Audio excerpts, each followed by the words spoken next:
My hands trembled as I stared at the crumpled box of tissues Tyler had thrown at my feet, his cruel laughter still echoing in my living room. "Here, Mom," he had sneered.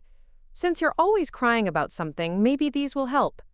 What he didn't know was that those very same tissues would become the bridge to a moment that would change everything, not for me, but for his wife Michelle, who would soon discover just what kind of man she had married.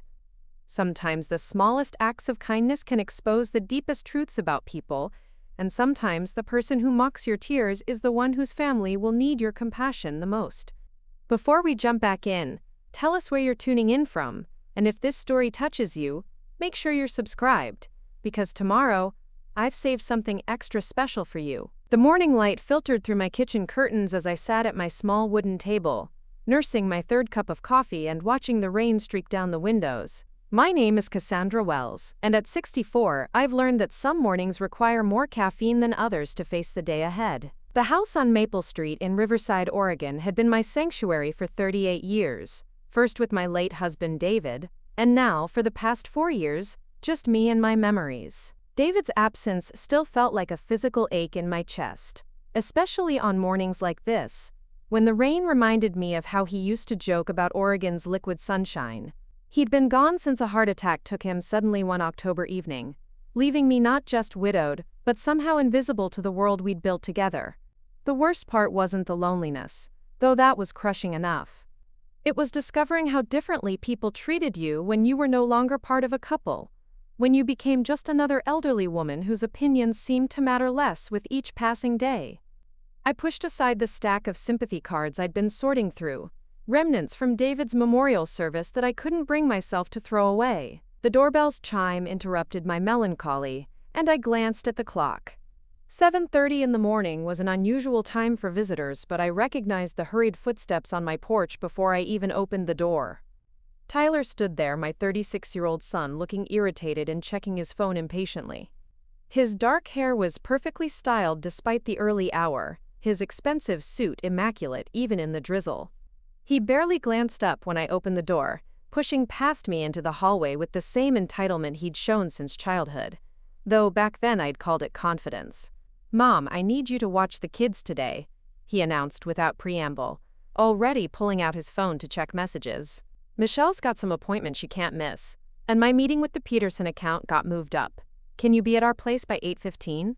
I blinked, still processing his abrupt arrival and even more abrupt demand. "Good morning to you too, Tyler. Is everything all right with Michelle?" He waved dismissively as if my concern was an inconvenience. "She's fine. Just some woman thing she won't shut up about. The point is, we need you there in 45 minutes. Lily has dance class at 10, and Connor needs to be picked up from his friend's house at 2.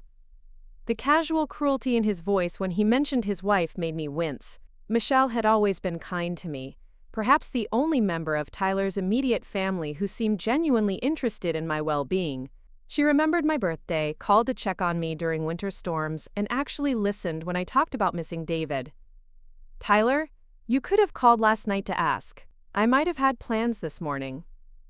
It was a lie. My calendar was embarrassingly empty. But the principle mattered. He finally looked up from his phone, his expression a mixture of disbelief and annoyance. "Plans? Mom, what plans could you possibly have? You sit in this house all day feeling sorry for yourself. At least watching the kids gives you something useful to do." The words hit me like a slap, but I swallowed my response. This was Tyler's way, had been since he was a teenager. Charming and persuasive when he wanted something, cutting and dismissive when he didn't get immediate compliance. Preparing and narrating this story took us a lot of time, so if you are enjoying it, subscribe to our channel. It means a lot to us. Now, back to the story. I had always told myself it was just his ambitious nature, his drive to succeed in his real estate career. But standing in my hallway at 7:30 in the morning, being lectured about my lack of purpose, I felt something shift inside me. "I'll watch the children," I said quietly, "but next time, please ask rather than tell." Tyler was already heading for the door, his attention back on his phone. "Great. Thanks, Mom. Oh, and try not to let them watch too much TV. Michelle's on some kick about screen time." He paused at the door, seeming to remember something. "And, Mom?" Maybe try to be a little more upbeat around them. Kids don't need to see you moping around all the time. The door closed behind him before I could respond, leaving me standing in my hallway feeling smaller than I had in months. I looked at my reflection in the hall mirror and saw what Tyler apparently saw. A gray-haired woman in a faded bathrobe, whose best days were behind her, whose primary value was as an unpaid babysitter. An hour later, I stood in Tyler and Michelle's pristine kitchen, watching my 8-year-old granddaughter Lily practice her ballet positions, while 5-year-old Connor built elaborate towers with his blocks. Their house always made me feel slightly inadequate, with its granite countertops, stainless steel appliances, and carefully curated family photos that looked like they belonged in a magazine. Michelle appeared in the doorway, dressed in jeans and a simple sweater, but I could see the tension in her shoulders, the way she kept glancing toward the garage where Tyler's car had been. She looked exhausted, with dark circles under her usually bright blue eyes. "Cassandra, thank you so much for coming on such short notice," she said, her voice carrying genuine gratitude that was such a contrast to Tyler's demanding tone. "I know Tyler probably didn't give you much choice in the matter," I smiled, reaching out to squeeze her hand. "It's always a pleasure to spend time with these two. Are you all right, dear? You look tired." Michelle's eyes filled with tears so quickly it startled me. She turned away, busying herself with wiping down counters that were already spotless. "I'm fine. Just some medical appointments. Nothing serious." But I could see she was far from fine.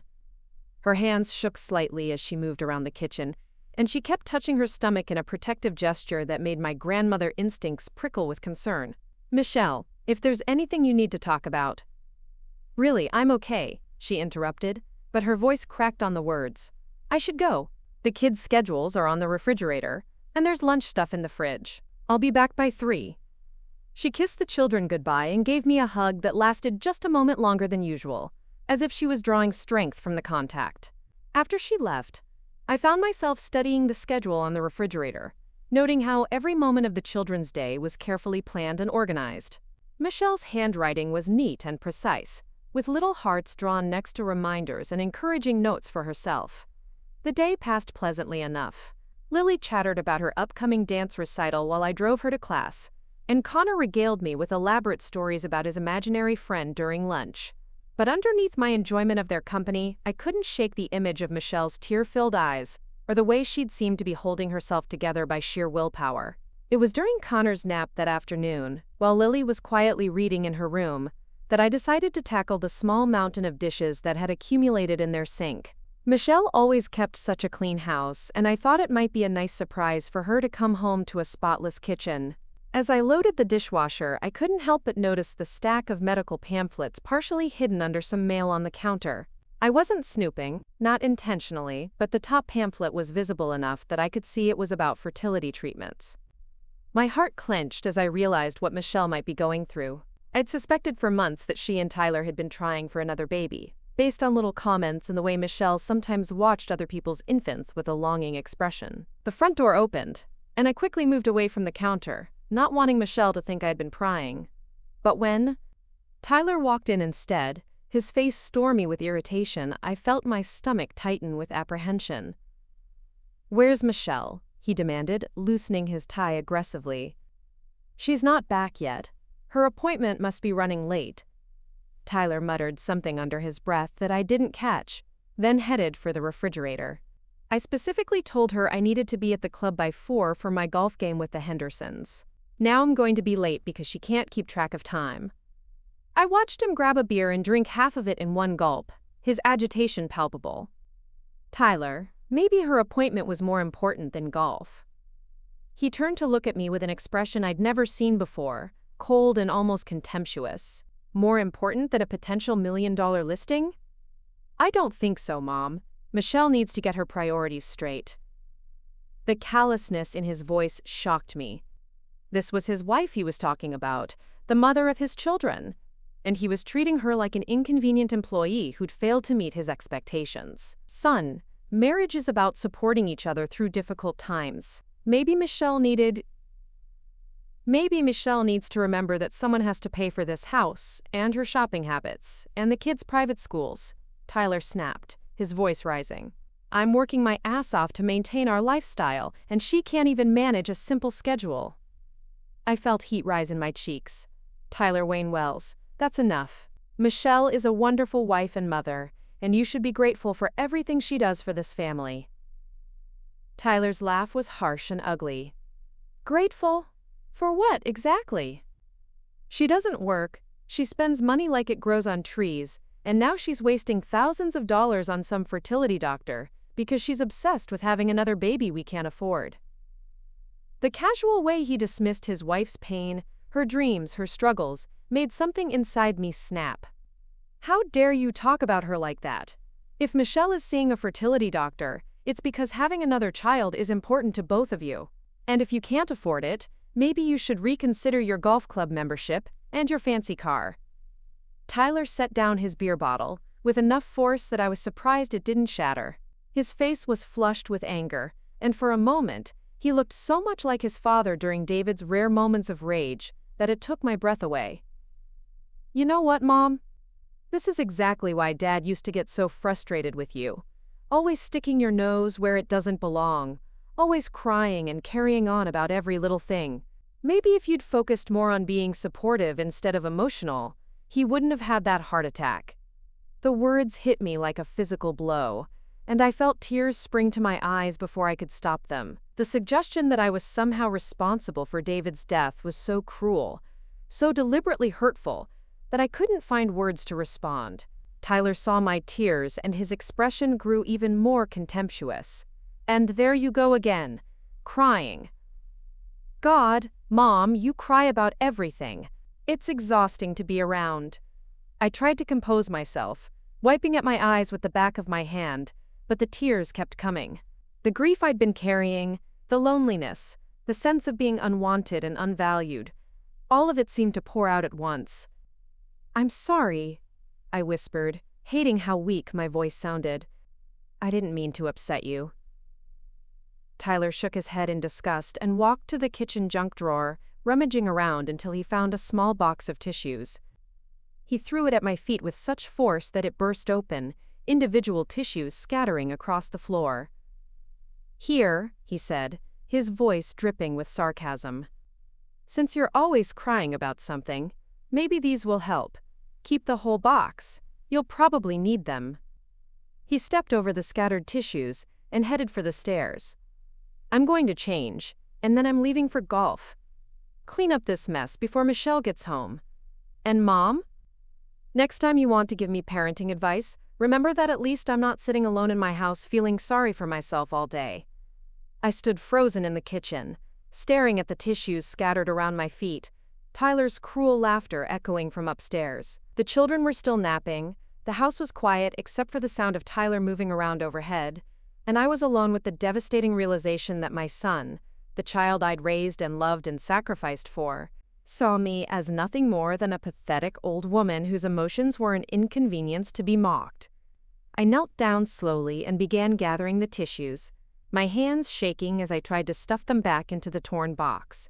Each one I picked up felt like another piece of my dignity being collected from the floor, and I wondered how I'd become so invisible, so insignificant, that my own child felt comfortable treating me this way. The front door opened just as I was throwing away the damaged box, and Michelle walked in carrying several shopping bags and looking even more exhausted than when she'd left. She took one look at my tear-stained face and immediately set down her bags. Cassandra, what happened? Are you all right? I tried to smile, to pretend everything was fine, but fresh tears started falling before I could stop them. I'm sorry, dear. Tyler and I had a disagreement. I should probably go. Michelle's expression hardened, and she glanced toward the stairs where we could hear Tyler moving around. What did he say to you? It doesn't matter. We just see things differently. But Michelle wasn't buying my attempt to minimize what had happened. She guided me to the kitchen table and sat down beside me, her hand warm on my shoulder. Cassandra, please tell me what he said. I can see you're upset, and Tyler's been in a terrible mood lately. If he took it out on you. The genuine concern in her voice, the gentle way she was treating me when her own husband had just humiliated me, made the tears flow even harder. I found myself telling her about the argument, about Tyler's cruel words regarding David's death, about the tissues thrown at my feet. Michelle's face grew paler with each detail, and by the time I finished, her hands were clenched into fists on the table. "He said you were responsible for David's heart attack?" Her voice was barely above a whisper, but I could hear the fury underneath. I nodded, unable to speak. Michelle stood up abruptly and walked to the window, her back rigid with anger. "Cassandra, I am so sorry." What Tyler said was unforgivable. David's death wasn't anyone's fault, and for Tyler to suggest otherwise is beyond cruel. She turned back to me, and I was surprised to see tears in her eyes too. I had no idea he was capable of being so heartless. I mean, I knew he could be demanding and difficult, but this... We sat in silence for a moment, both of us processing what had happened. Then Michelle reached across the table and took my hand. "I want you to know that everything Tyler said about you is wrong. You're not pathetic or useless or any of the horrible things he implied. You're a wonderful woman who's been nothing but kind and supportive to our family, and I'm grateful for everything you do." Her words were like a balm to my wounded heart, but they also highlighted how differently Tyler's wife saw me compared to how he did. It made me wonder what else Michelle saw that Tyler was blind to. "Thank you, dear. That means more than you know." Michelle squeezed my hand. "Tyler's been under a lot of stress lately with work, but that's no excuse for treating you this way. I'm going to talk to him." "Please don't. I don't want to cause more problems between you two." "Cassandra, you're not causing problems. Tyler's behavior is the problem." Michelle's voice was firm, more assertive than I'd ever heard her. "Someone needs to tell him that treating his mother like this is unacceptable." As if summoned by our conversation, Tyler appeared in the kitchen doorway dressed in his golf clothes and carrying his clubs. He glanced between Michelle and me, his expression annoyed. "I thought you'd be gone by now, Mom." The casual dismissal in his voice made Michelle stand up so quickly her chair scraped against the floor. "Tyler, we need to talk." "Not now, Michelle. I'm already late for golf." "Now," Michelle said, her voice carrying an authority I'd never heard before. "The kids are still napping and this can't wait." Tyler sighed dramatically and set down his golf bag. "Fine, but make it quick."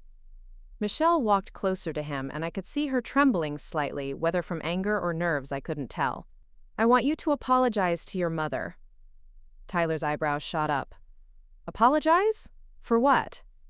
"For throwing tissues at her. For mocking her grief. For suggesting she was responsible for your father's death. For treating her like she's worthless when she's done nothing but help our family." I watched Tyler's expressions cycle through surprise, annoyance, and finally, cold anger. "Michelle, you don't understand the situation. Mom was interfering in our marriage, giving me advice about how to treat you when she doesn't know what she's talking about." "I was there, Tyler," Michelle said quietly. "I saw the scattered tissues on the floor when I came in. I saw your mother's tears, and she told me exactly what you said to her." Tyler's face flushed, but instead of showing remorse, he doubled down on his cruelty. "Look, maybe I was a little harsh, but Mom needs to understand boundaries. She can't just insert herself into our relationship and expect—" "She was defending me," Michelle interrupted, her voice rising. "She was telling you to be more supportive when I'm going through fertility treatments. She was being a good mother-in-law and a good grandmother, and you responded by attacking her about the most painful loss of her life." The mention of fertility treatments seemed to catch Tyler off guard, and he glanced at me before looking back at Michelle. "We've talked about this. The fertility stuff is getting expensive, and I'm not sure it's worth." "Worth what?" Michelle's voice was dangerously quiet. "Worth the money? Worth the effort? Worth having another child together?" Tyler ran his hand through his hair, clearly uncomfortable with the direction the conversation was taking. "That's not what I meant. I just think we should be realistic about our expectations and our budget. Our budget includes your golf club membership, your new car, and your weekly dinners out with clients. But when it comes to something I want, something that's important to me, suddenly we need to be realistic about money." I wanted to slip away and let them have this conversation in private, but I was trapped at the kitchen table, an unwilling witness to the cracks in their marriage being exposed. Tyler's voice took on the condescending tone I'd heard him use with me. "Michelle, you're being emotional. We can discuss this later when you've calmed down." "I am calm," Michelle said. And indeed, her voice was steady despite the anger I could see in her eyes. "What I am is tired. Tired of being dismissed. Tired of having my feelings minimized. Tired of watching you treat your mother like she's an inconvenience, instead of recognizing how lucky we are to have her help."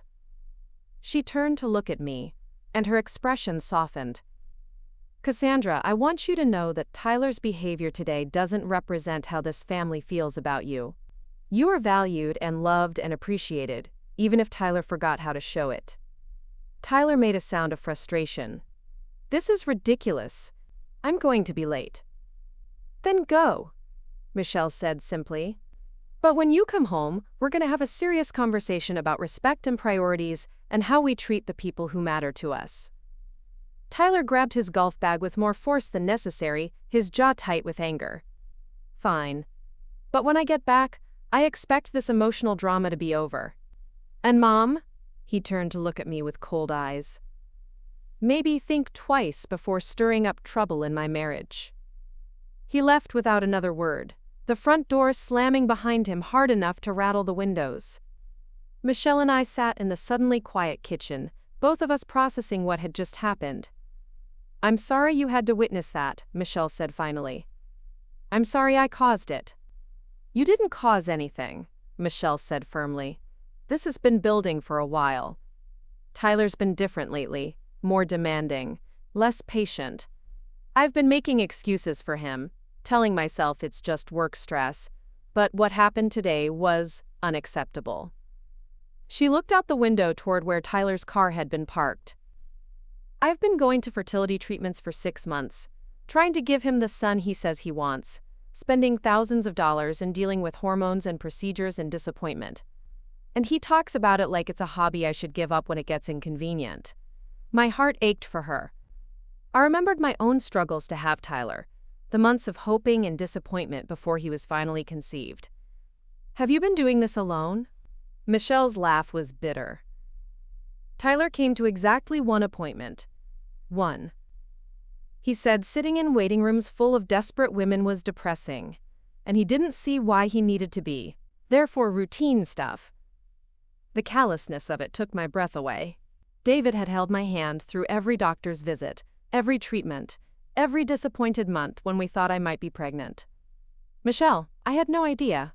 You've been handling all of this by yourself?" She nodded, fresh tears starting to fall.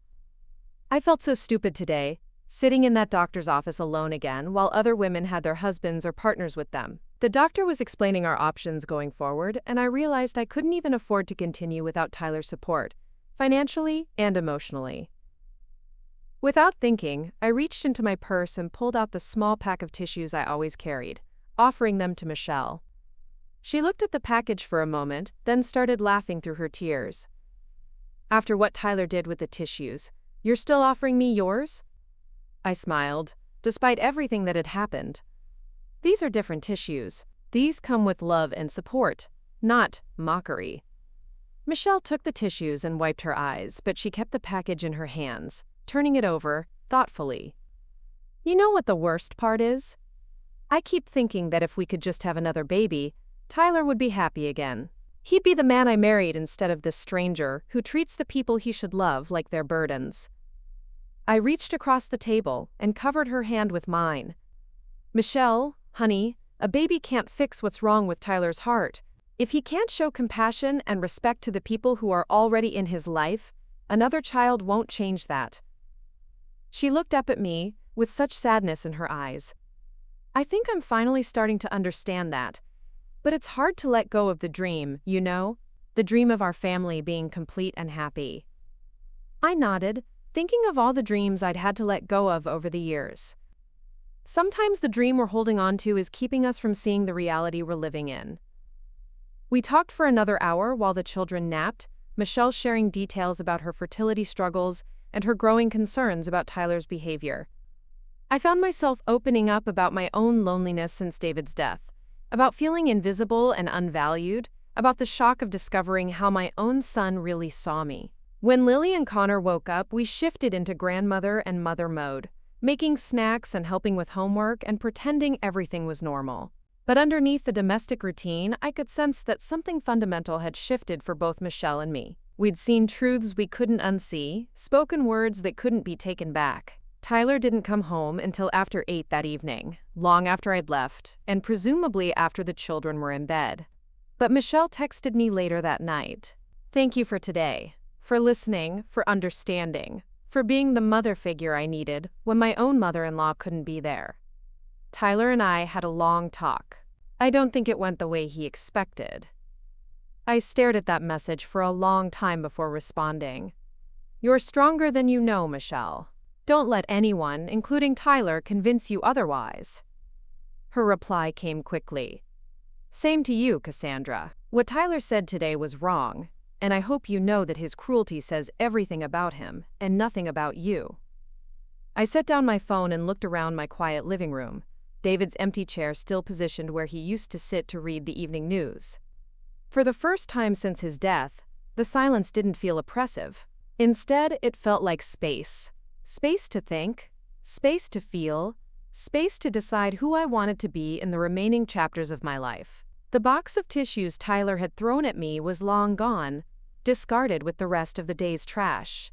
But the pack I'd offered Michelle sat on my coffee table, a small reminder that sometimes the things meant to hurt us can become instruments of healing when placed in different hands, offered with different intentions. As I prepared for bed that night, I caught sight of myself in the bathroom mirror. The woman looking back at me didn't look pathetic or useless or invisible.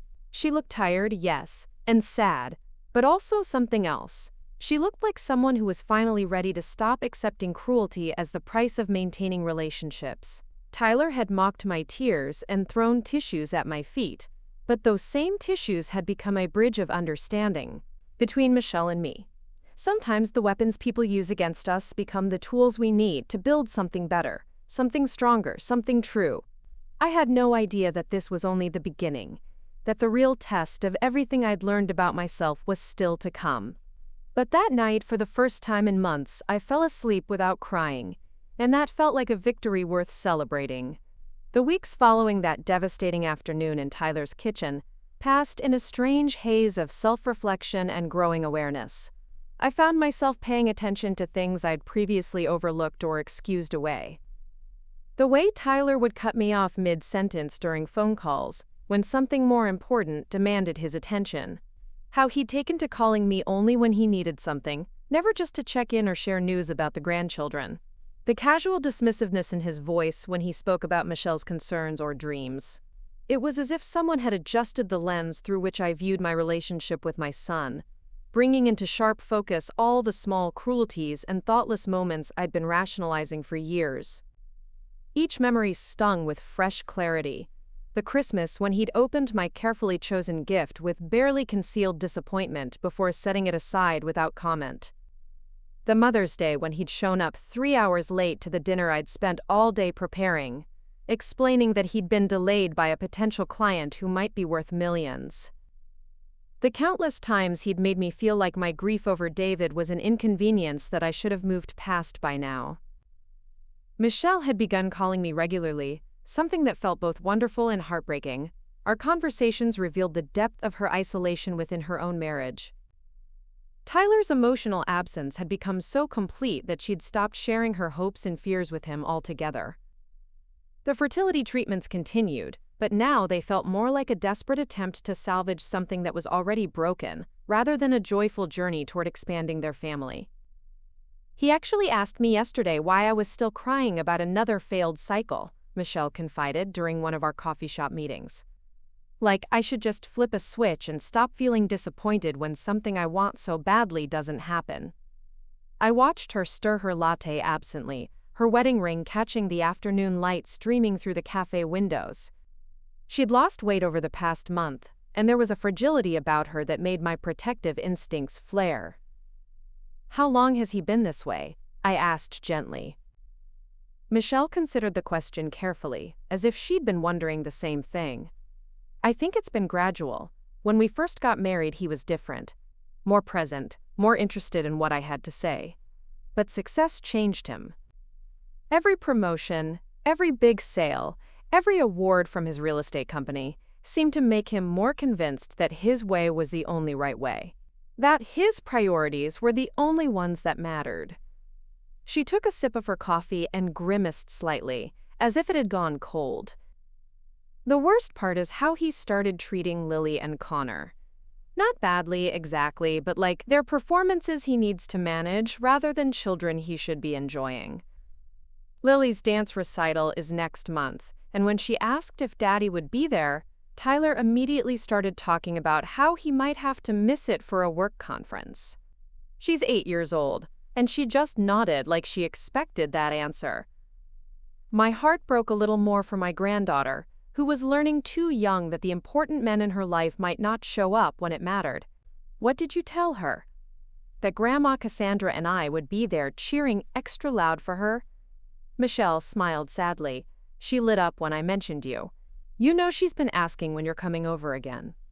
She said last time you visited, you actually listened to her whole story about the butterfly she found in the garden instead of checking your phone like everyone else does. The fact that an 8-year-old had noticed and appreciated something so simple made me realize how starved for genuine attention these children were. Tyler provided for them financially, certainly, but he'd become a stranger in his own home, focused entirely on building his professional empire while his family crumbled around him.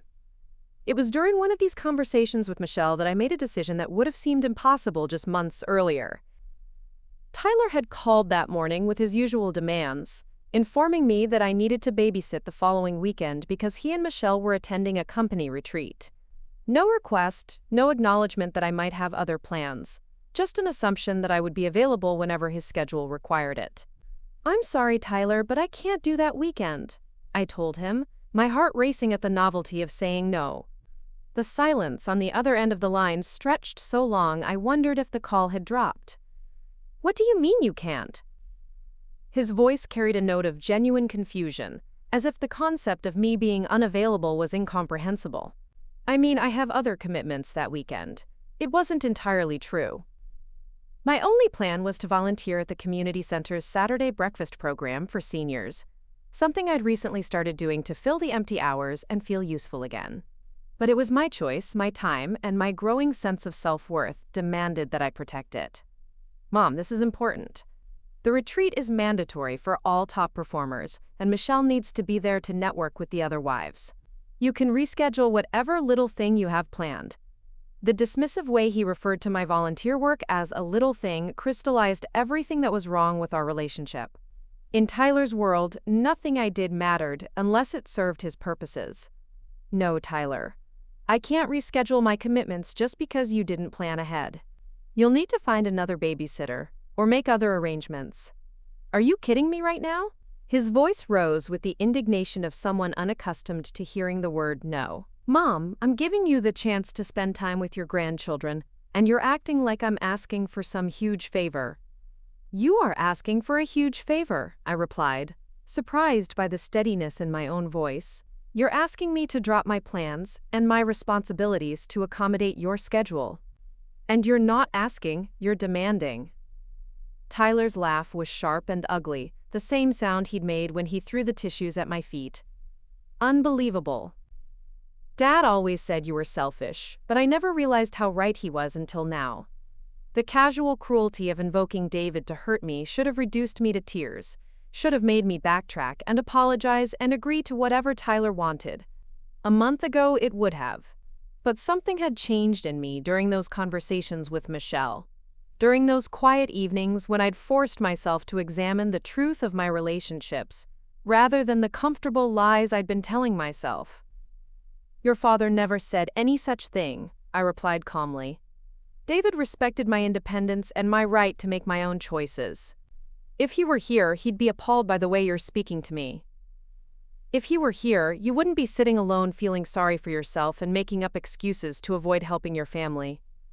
The words hit their mark, as Tyler knew they would, but instead of crumpling under their weight, I found myself getting angry. Really angry, for the first time in years. I am not making excuses, Tyler. I am setting boundaries. There's a difference, though I understand why you might not recognize it since you've never respected anyone else's. Boundaries? Tyler's voice was incredulous. You're my mother. You don't get to have boundaries when it comes to helping your family. I am your mother, I agreed. I am not your employee. I am not your servant.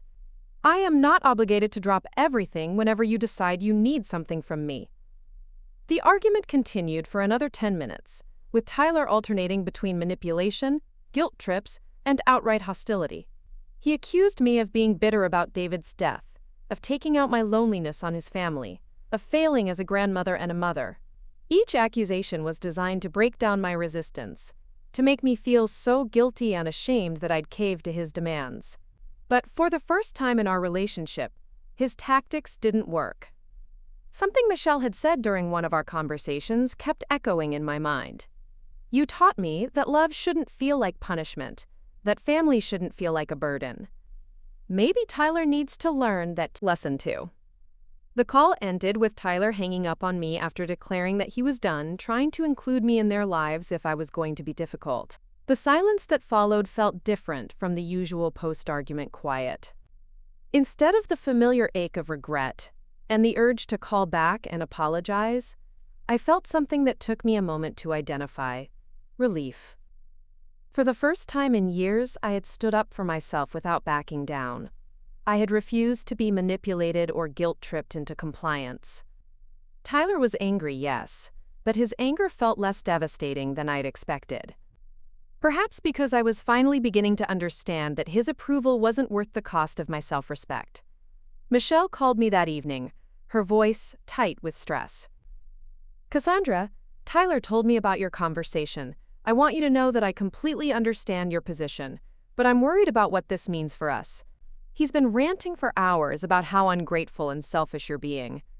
I settled into David's old chair with my evening tea, preparing for a difficult conversation. Michelle, I hope you know that my decision has nothing to do with you or the children. I love spending time with Lily and Connor. But I can't continue to be available whenever Tyler decides he needs me without any consideration for my own life or schedule. I know, Michelle said quietly, and honestly, part of me is proud of you for standing up to him. I've been watching how he treats you for years, and I've felt terrible about it, but I didn't know how to address it without making things worse.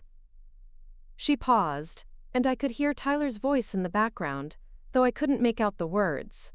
He's talking about cutting you off completely. No more family dinners, no more babysitting requests, no more involvement with the grandchildren.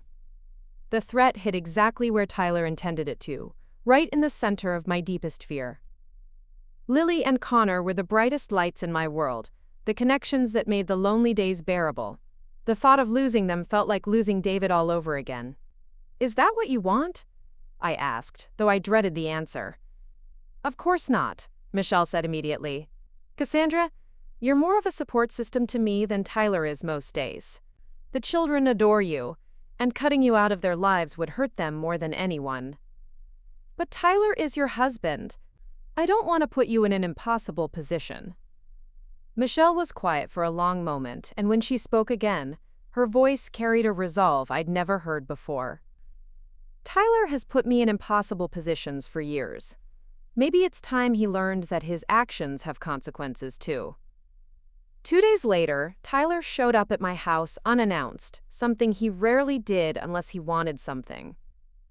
I was in my garden, tending to the tomato plants David had planted in his final spring, when I heard his car in the driveway. The engine sound was aggressive, the car door slam emphatic. Tyler was still angry. I continued working with my plants, not bothering to go inside or acknowledge his arrival. If he wanted to talk to me, he could come find me. I was done running to accommodate his moods and schedules. Mom? His voice behind me was clipped and formal. I turned around slowly, taking in his expensive suit and perfect hair and the barely controlled frustration radiating from his posture. Hello, Tyler. This is a surprise. We need to talk. I assumed as much. I turned back to my tomatoes, continuing to tie up the drooping vines. I'm listening. Not out here. Inside. I straightened up and looked at him directly.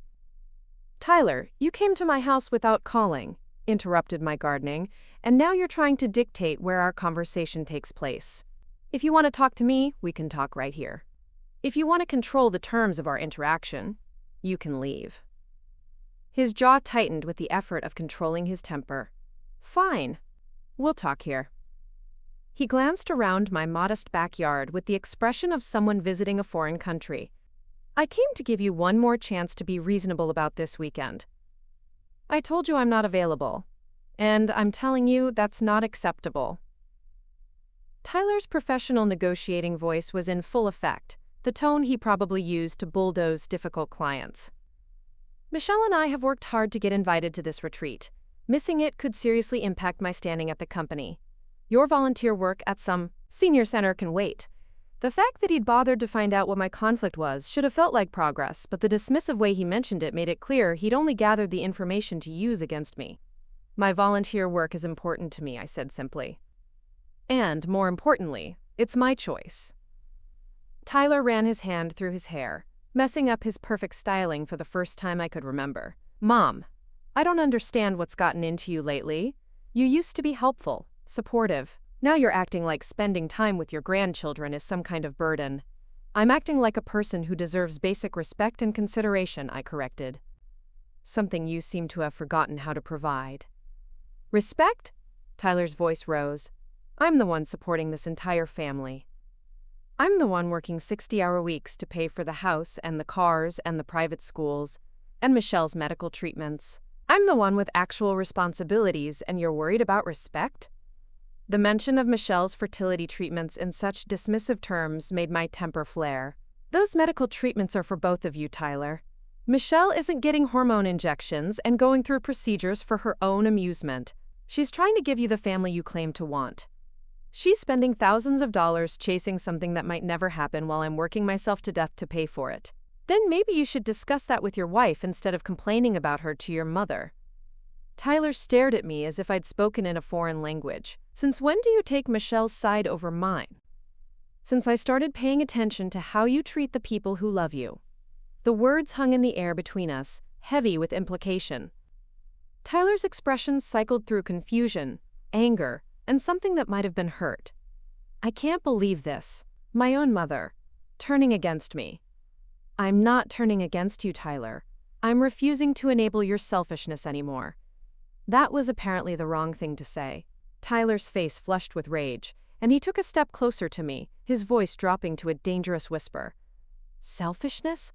I'm selfish? I'm the one who's been taking care of everyone, making sure everyone has what they need. I'm the one who invited you into our lives, gave you purpose again after Dad died. And this is how you repay me? You didn't give me purpose, Tyler. You gave me chores. There's a difference. You know what? You're right. I have been giving you chores. I've been giving you reasons to get out of this house. Opportunities to feel useful. Chances to be part of something bigger than your own self-pity. And apparently, that was a mistake. He pulled out his phone and began typing furiously. What are you doing? Texting Michelle, telling her to find another babysitter for tonight. And for next weekend. And for every weekend after that. Tyler, don't punish Michelle and the children because you're angry with me. I'm not punishing anyone. I'm simply removing the burden of dealing with an ungrateful, selfish old woman from their lives.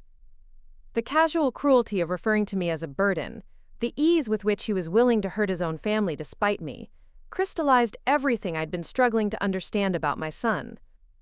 Is that really how you see me? As a burden? Tyler looked up from his phone, and for a moment, his expression was so cold it took my breath away. I see you as someone who had a chance to be part of something good and chose to throw it away because your feelings got hurt. My feelings didn't get hurt, Tyler. My eyes got opened. He finished his text and shoved his phone back into his pocket.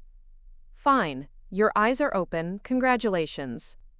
Now you can see clearly how empty your life is going to be without us in it. He turned to leave, then paused and looked back at me with what I could only describe as satisfaction. Oh, and Mom? Don't expect any more invitations to family dinners or birthday parties or holidays. If you want to be independent so badly, you can be independent all by yourself. Tyler walked away, without giving me a chance to respond, leaving me standing in my garden surrounded by David's tomato plants and the wreckage of the relationship I'd spent 36 years trying to preserve. As his car disappeared down the street, I sank down onto the old wooden bench David had built years ago, my legs suddenly too shaky to support me. The reality of what had just happened began to settle over me like a heavy blanket. I had lost my son, not to death or distance, but to his own cruelty and selfishness. Worse, I had lost my grandchildren. At least for now. Lily and Connor would wonder why Grandma Cassandra stopped coming around, why their parents' faces grew tight whenever my name was mentioned. The tears came then, hot and heavy, and filled with a grief that felt almost as profound as losing David. But underneath the sadness was something else, something that took me a while to identify: relief. For the first time in years, I didn't have to wonder when Tyler would call with his next demand. I didn't have to rearrange my schedule around his needs, or walk on eggshells to avoid triggering his anger. I didn't have to watch him dismiss Michelle's dreams or treat my grandchildren like accessories to his successful life. I was free from the exhausting work of loving someone who had forgotten how to love me back. My phone buzzed with a text message, and for a moment, my heart leaped with the irrational hope that Tyler had reconsidered, that he was apologizing for his cruelty. Instead, it was Michelle. "I'm so sorry, Cassandra. Tyler told me what happened. This isn't over. I promise." I stared at that message for a long time, wondering what she meant, what she was planning. But mostly I felt grateful that in losing my son's love, I had somehow gained a daughter's loyalty. The sun was setting behind David's tomato plants, casting long shadows across the garden we'd built together. I thought about the woman I'd been when we first planted those seeds, hopeful and trusting, and willing to sacrifice anything for the people I loved. I thought about the woman I was becoming, older and wiser, and finally learning the difference between love and doormat. Tomorrow would bring new challenges, new griefs, new opportunities to choose between dignity and desperation. But tonight, sitting in my garden, with David's spirit all around me and Michelle's promise echoing in my heart, I felt something I hadn't experienced in months. I felt strong. The silence that followed Tyler's departure stretched across my garden like a physical presence, heavy with the weight of everything that had been said, and everything that could never be unsaid. I remained seated on David's old bench long after the sound of Tyler's engine had faded, watching the late afternoon shadows creep across the vegetable plots we'd tended together for so many years. For the first time since David's death, I wasn't rushing to fill the quiet with television or radio or phone calls to people who might not want to hear from me. Instead, I let myself sit with the enormity of what had just occurred.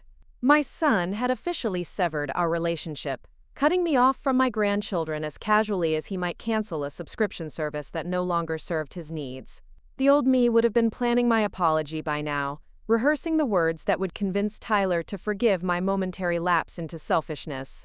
I would have been crafting excuses for his behavior, finding ways to blame myself for pushing him to such extremes. But something fundamental had shifted during our confrontation, something that made those familiar patterns of self-blame feel foreign and uncomfortable. Instead of devastation, I felt a curious sense of clarity. Tyler's threats had revealed the transactional nature of our relationship more starkly than any conversation could have. Love, in his world, was contingent on compliance. Family connection was a privilege he could revoke whenever I failed to meet his expectations. The realization should have been crushing, but instead it felt liberating. My phone buzzed against my leg, and I pulled it out expecting another angry message from Tyler. Instead, it was Michelle. "Can I come over? I need to talk to someone who understands." I typed back quickly. "Of course." The doors unlocked. 20 minutes later, I heard Michelle's car in my driveway, followed by the tentative sound of her footsteps on my front porch. I called out that I was in the back garden, and soon she appeared around the corner of the house, still dressed in the professional attire she wore to her part-time job at the dental clinic. What struck me immediately was how different she looked. Gone was the careful composure she usually maintained, the pleasant smile that never quite reached her eyes. Instead, she looked raw and determined, like someone who had finally decided to stop pretending everything was fine. I left him, she said without preamble, sinking down onto the bench beside me. I took the kids to my sister's place after Tyler told me about your conversation. I can't do this anymore, Cassandra. I can't pretend that the way he treats people is acceptable. I turned to study her profile, noting the set of her jaw and the way her hands had stopped their usual nervous fidgeting. What happened after Tyler got home? Michelle laughed, but there was no humor in the sound. He expected me to be angry with you.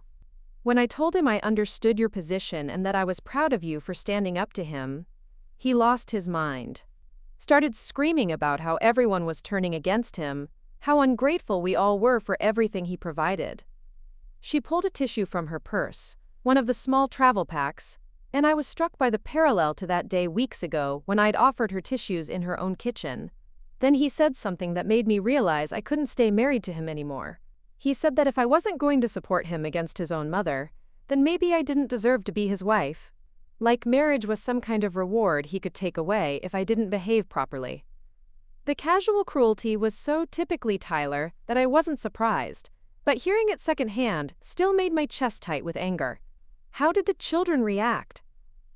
That's the worst part. Michelle's voice cracked slightly. Lily heard him yelling and came downstairs to see what was wrong. Tyler was so focused on his rage that he didn't notice her standing in the doorway until she asked why Daddy was being mean to Mommy. Michelle wiped her eyes with the tissue, and I noticed her hands were steadier than they'd been in months. He told her that grown-ups sometimes have disagreements and she should go back to bed. But Lily looked at me and said, "Mommy, why does Daddy always sound angry when he talks to you and Grandma Cassandra?" 8 years old, and she's already noticing patterns that took me years to acknowledge. I reached over and took Michelle's hand, feeling the tremor of exhaustion and determination that ran through her. What did you tell her? The truth, as much as I could. That sometimes people forget how to be kind to each other, and that Mommy was going to make sure she and Connor were in a place where everyone treats each other with respect.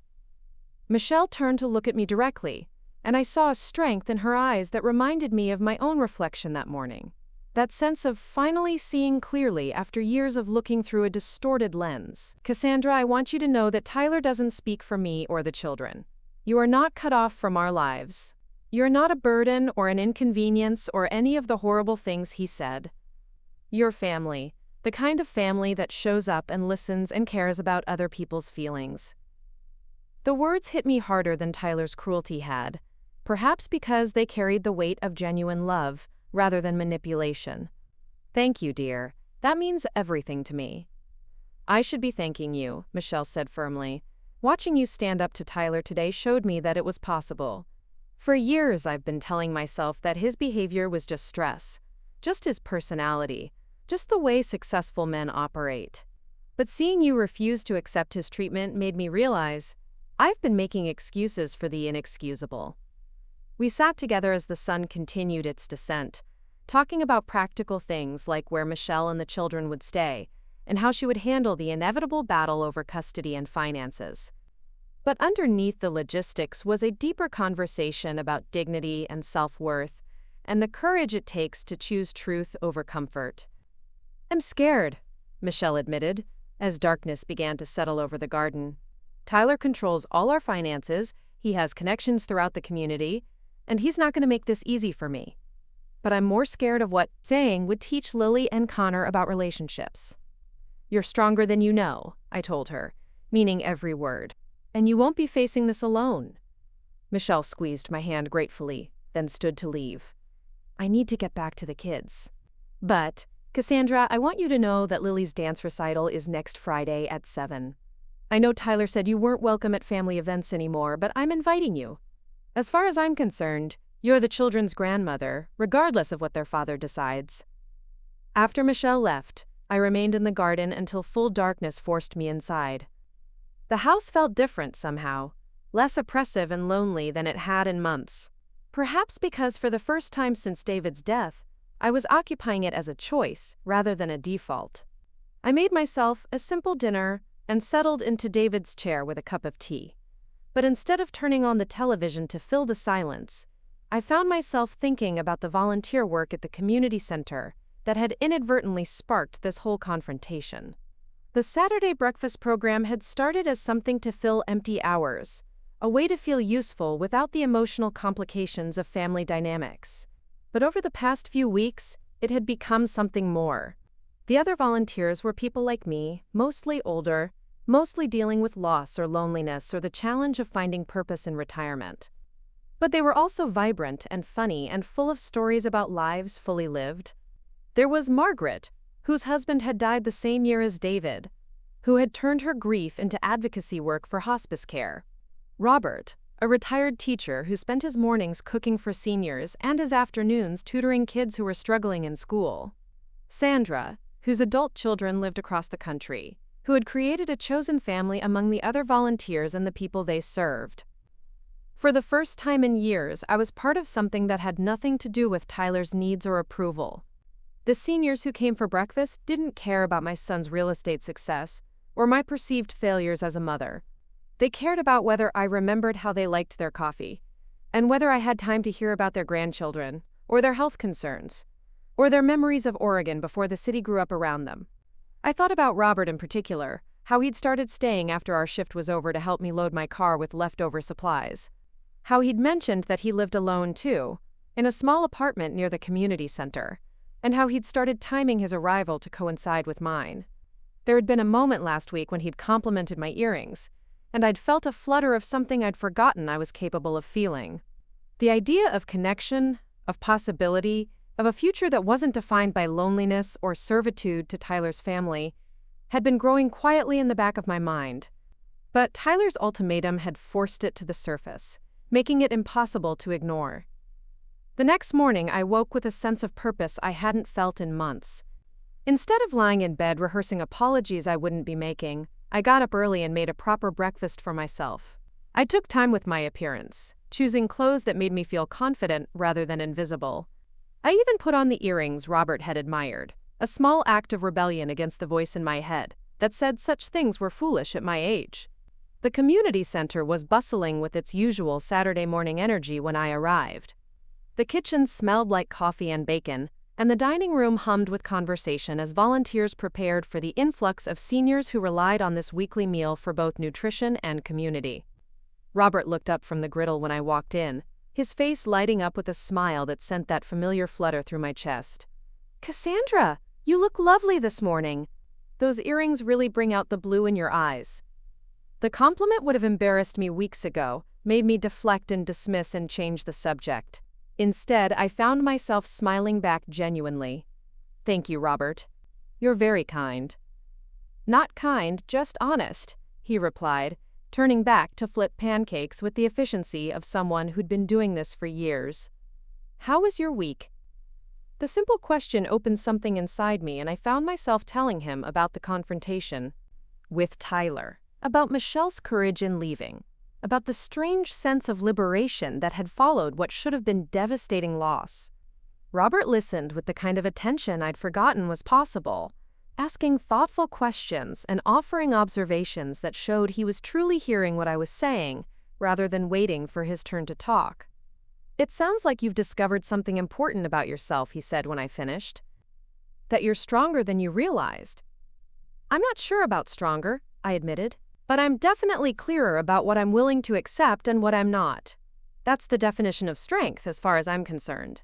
We worked side by side for the next hour, falling into an easy rhythm of conversation and comfortable silence. When Margaret mentioned that she needed help sorting donations for the center's clothing closet, I found myself volunteering for additional hours, something I never would have done when my schedule revolved around Tyler's unpredictable demands. "Would you like to grab coffee after we finish here?"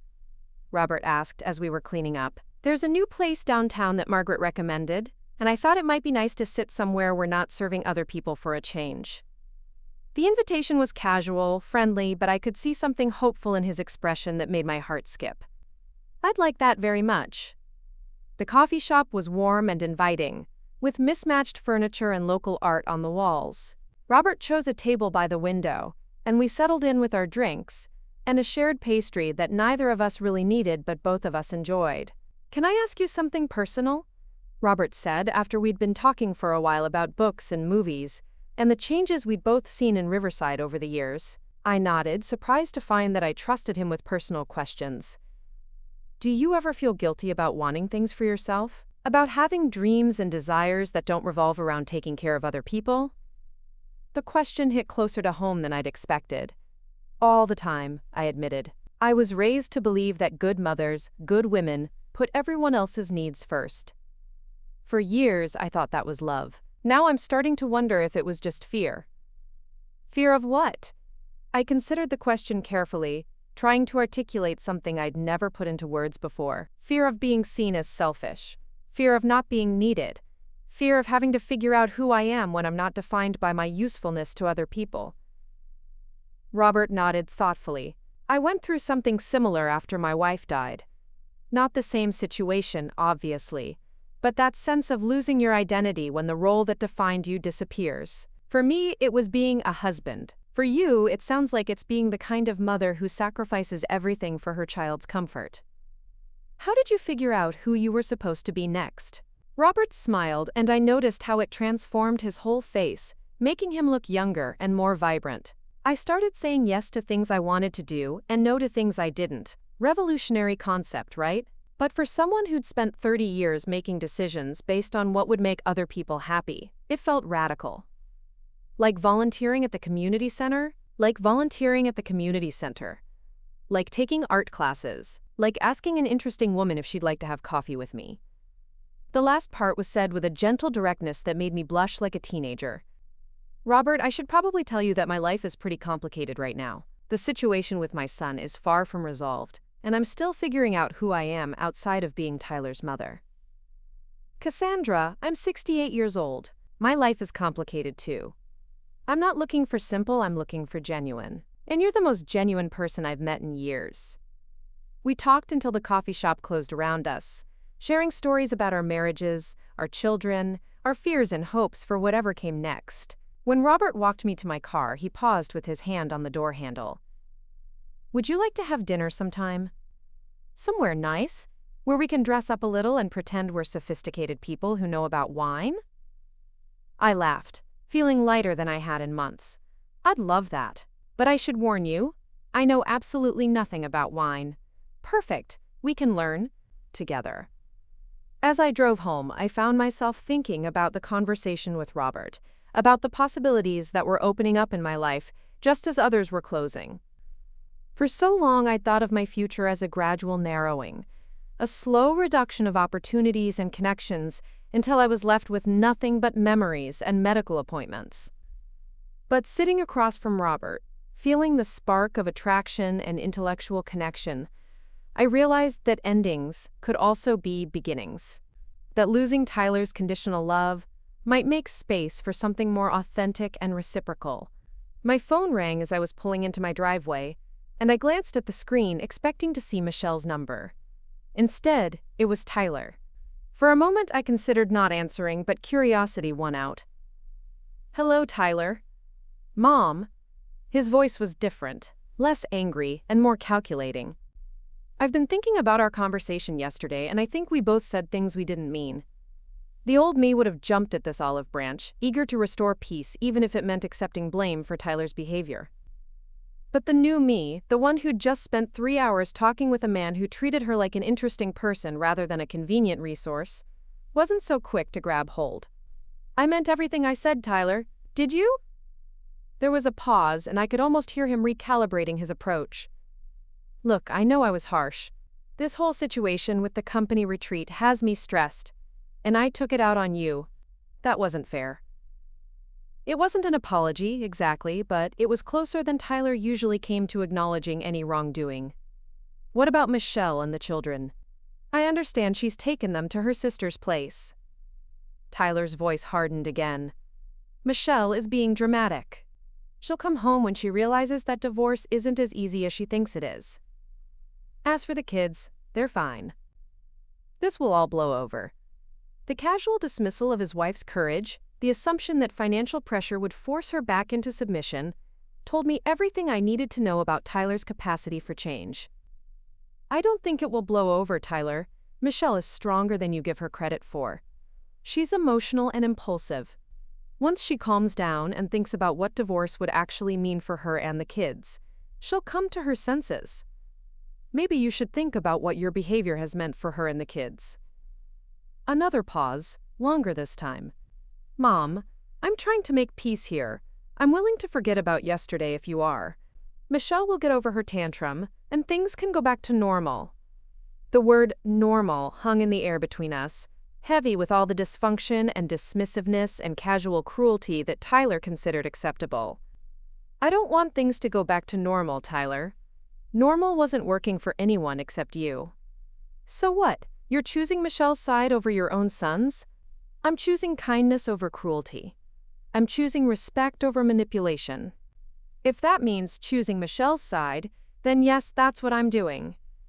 Tyler was quiet for so long, I thought he might have hung up. You know what, Mom? You're going to regret this. When Michelle comes crawling back because she can't afford to live without me. When you're sitting alone in that house with no family to speak of, you're going to remember this conversation and wish you'd been smarter. I might be sitting alone, Tyler, but I won't be lonely. Not the way I was when I was trying to earn love from someone who'd forgotten how to give it.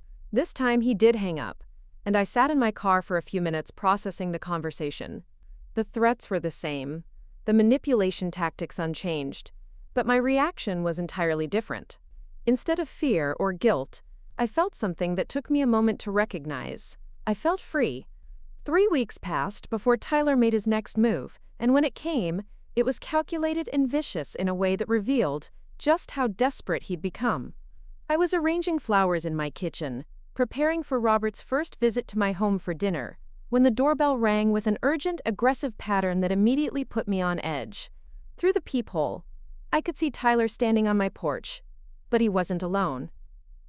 Behind him stood a woman in a crisp business suit carrying a leather briefcase, and next to her, a man with a clipboard who looked official in the way that made my stomach clench with anxiety. I opened the door slowly, keeping the chain lock engaged. Tyler, this is unexpected. We need to talk, Mom. This is Dr. Patricia Henley from Elder Care Services, and this is James Morrison from the County Social Services Department. My blood ran cold. I knew immediately what this was about, what Tyler was attempting to do, but the audacity of it still left me speechless. Mrs. Wells, Dr. Henley spoke with a kind of professional compassion that felt rehearsed and hollow. Your son has expressed some concerns about your mental state and your ability to live independently. We're here to conduct a welfare check and assessment. I looked past them to Tyler, who had the decency to look slightly uncomfortable, but not enough to stop the charade. May we come in? Mr. Morrison asked, his pen already poised over his clipboard. Of course. I unlatched the chain and stepped back, my mind racing. I knew my rights. Knew that these evaluations could be subjective and influenced by whoever had initiated them. Tyler was clearly counting on my age and recent isolation to paint a picture of someone who was no longer competent to make her own decisions. The next hour was one of the most humiliating experiences of my life. Dr. Henley asked questions about my daily routine, my social connections, my financial management. Mr. Morrison inspected my home, noting everything from the cleanliness of my kitchen to the organization of my medicine cabinet. Tyler hovered nearby, occasionally interjecting observations about my concerning behavior and deteriorating judgment.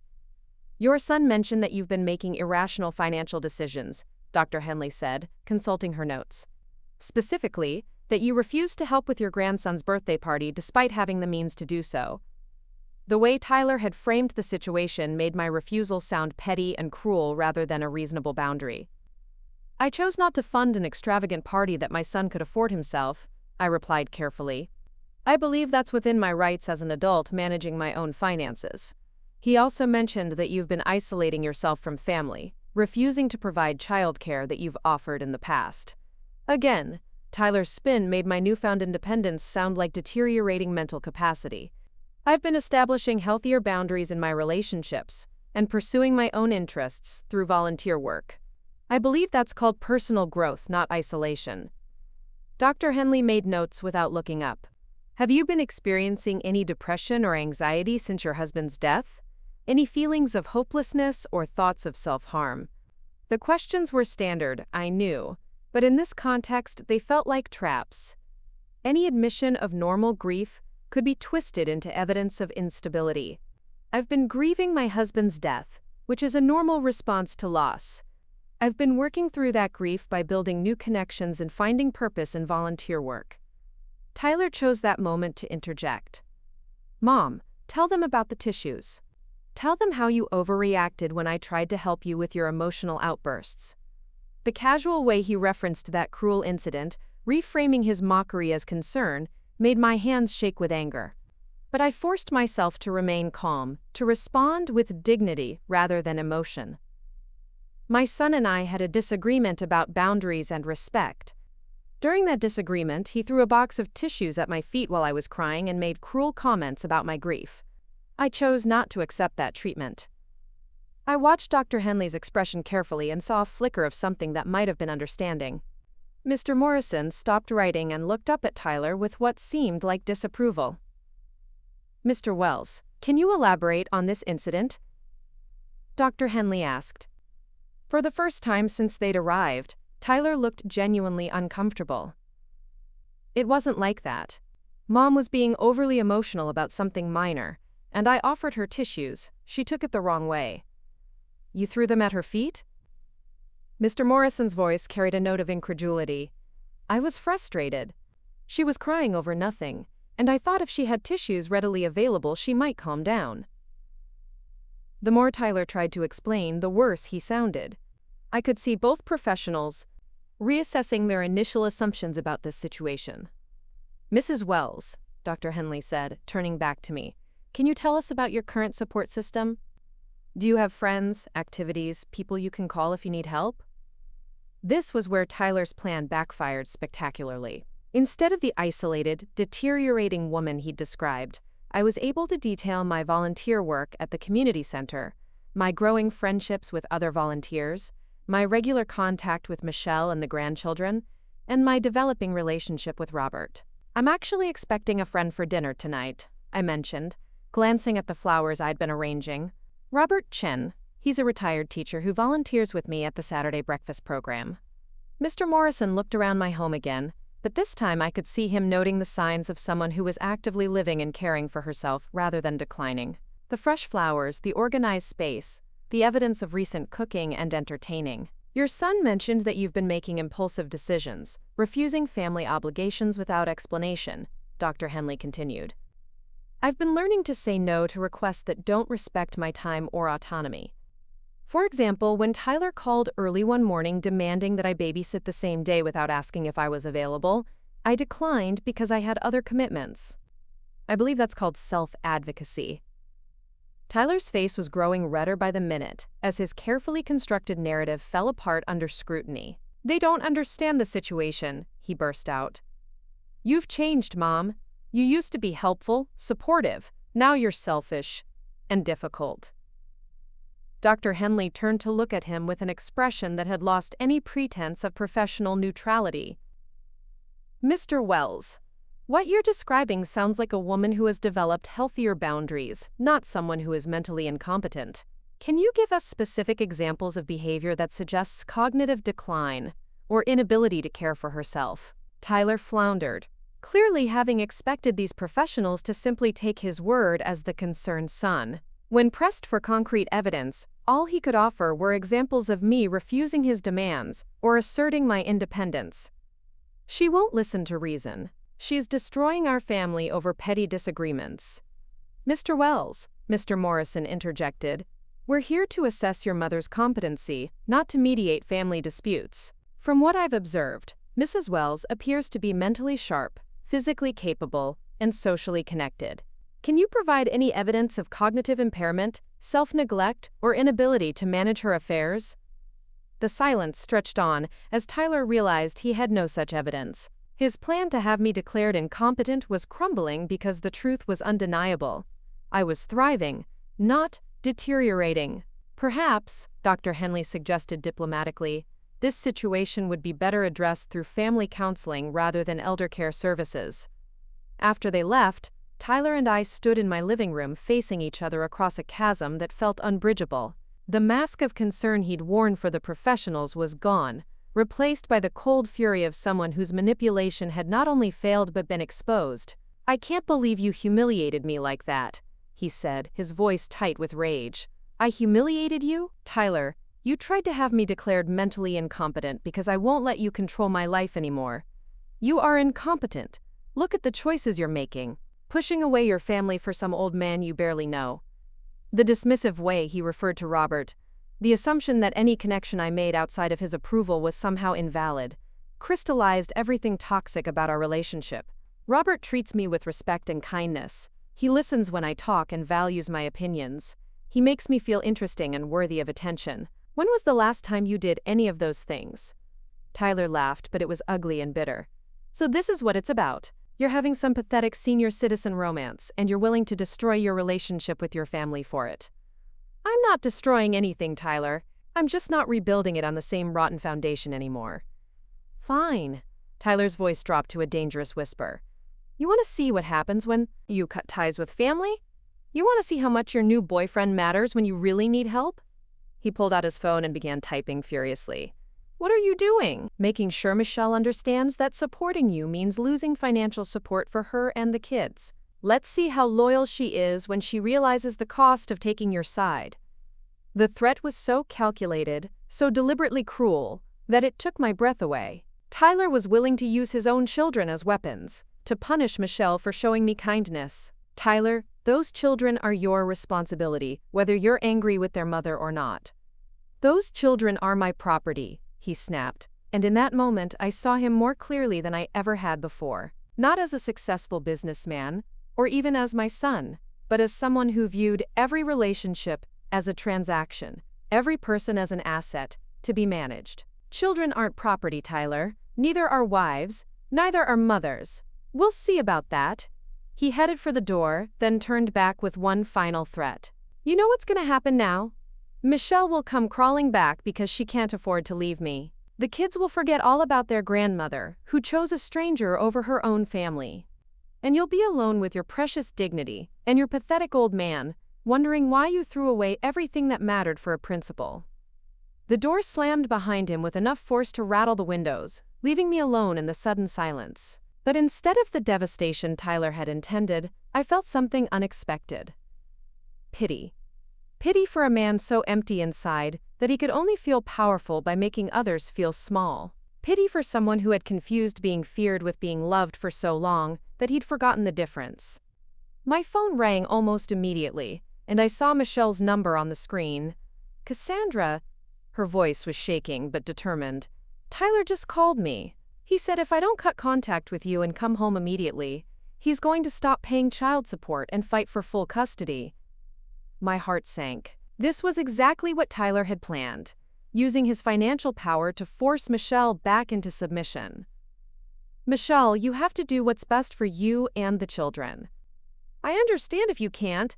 "Stop right there," Michelle interrupted firmly. "I'm not calling to say goodbye. I'm calling to tell you that Tyler just made the biggest mistake of his life." "What do you mean?" "I mean, I've been documenting everything for weeks. Every threat, every cruel comment, every attempt to manipulate and control. And what he just did, trying to use our children as leverage to punish you, that's gonna look real good in family court." The strength in Michelle's voice reminded me of something I'd forgotten.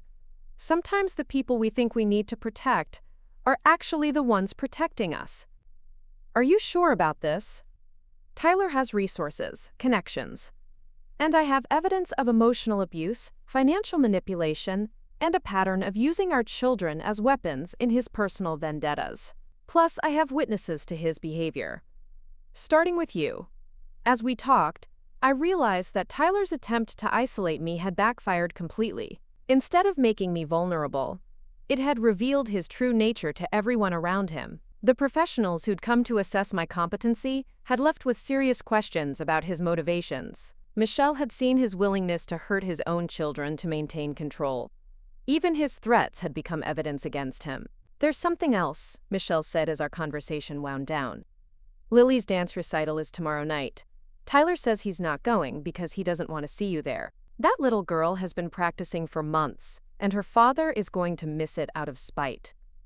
The casual cruelty of using an 8-year-old's performance as a battleground made my chest tight with anger.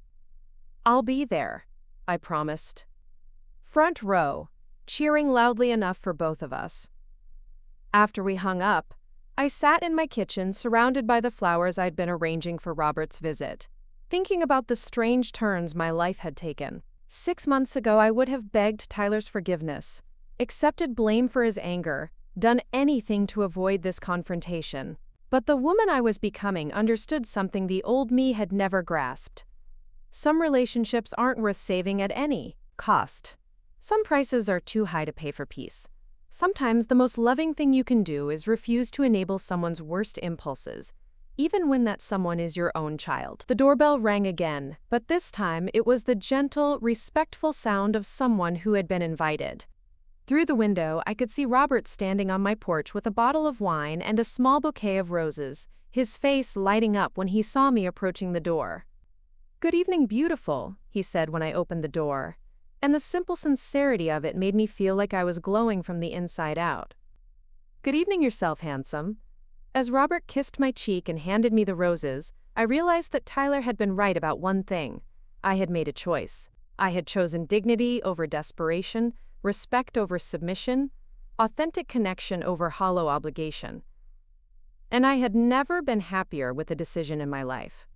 6 months later, I stood in the bathroom of Lily's elementary school, carefully applying lipstick in the mirror, while my granddaughter bounced excitedly beside me in her sparkly costume. The spring talent show was about to begin, and this time, unlike her dance recital, both her parents would be in the audience together for the first time since the divorce was finalized. "Do I look okay, Grandma Cassandra?" Lily asked, adjusting her glittery headband for the 20th time.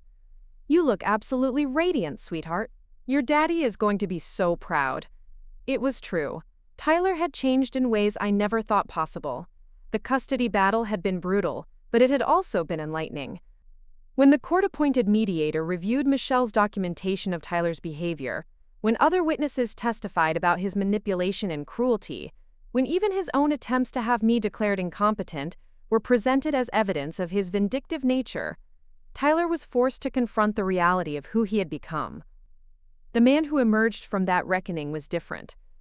Humbled, still learning, still struggling with his need to control, but genuinely trying to rebuild relationships he had nearly destroyed. His first step had been appearing at my door 3 months ago with tears in his eyes and words I never thought I'd hear. "Mom, I'm sorry. I'm so sorry for everything. I know saying it doesn't undo the damage, but I need you to know that I see it now. I see what I became and I hate it." The conversation that followed lasted 4 hours and was one of the most difficult and honest exchanges of our lives. Tyler spoke about the pressure he'd felt to be successful, how that pressure had twisted into a need to control everything and everyone around him. He talked about losing himself in his career ambitions until he couldn't remember what actually mattered. He admitted that seeing me stand up to him had been terrifying, because it forced him to acknowledge that his behavior was driving away everyone he loved. I shared my own journey of discovering my worth outside of his approval, of learning that love shouldn't require the sacrifice of dignity. We both cried, we both apologized, and slowly, carefully, we began building something new. 5 minutes until showtime. The music teacher's voice echoed through the bathroom, and Lily grabbed my hand. "Come on, Grandma. Let's go find Mommy and Daddy."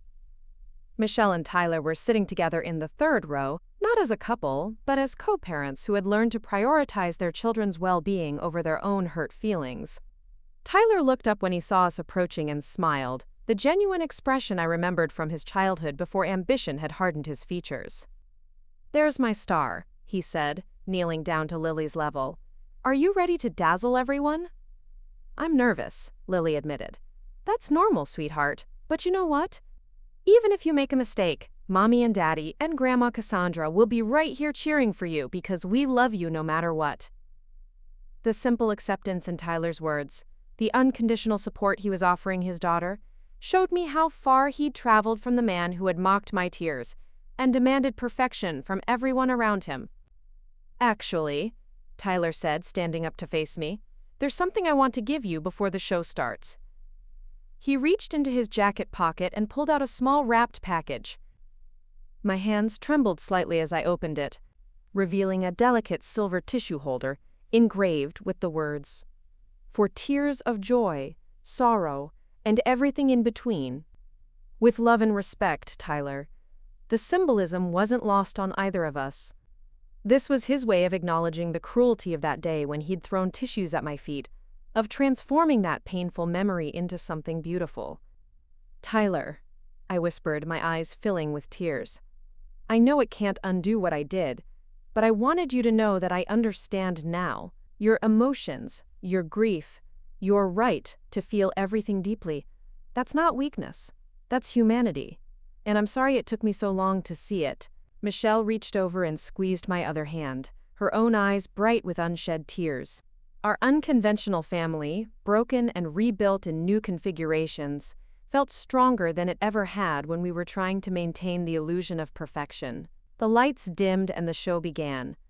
Lily performed beautifully, her confidence growing with each step as she saw our faces beaming with pride from the audience. When she finished, all three of us rose to our feet, applauding wildly as she curtsied and blew kisses in our direction.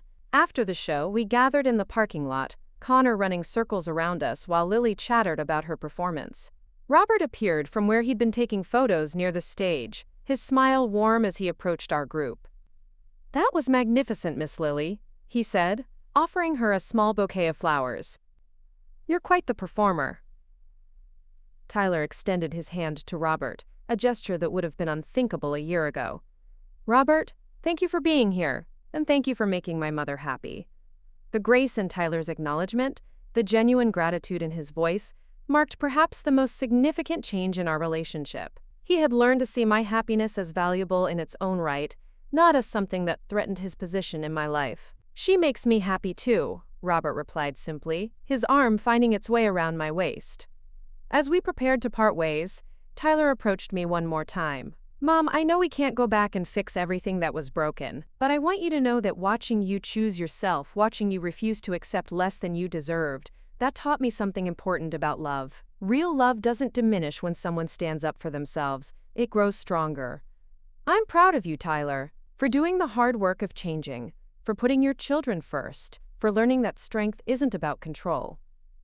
He hugged me then, a real embrace that felt like coming home after a long journey through foreign territory. Later that evening, Robert and I sat on my back porch, watching the sun set over David's garden. The tomato plants were thriving, heavy with fruit that I would share with Michelle and the children, with Robert, with the seniors at the community center who had become my chosen family. "Do you ever regret it?" Robert asked, his fingers intertwined with mine. "Standing up to Tyler, risking everything for your dignity." I thought about the question seriously, considering the path that had led me here, the pain of those early confrontations, the fear of losing my grandchildren, the uncertainty of building a new life at 64.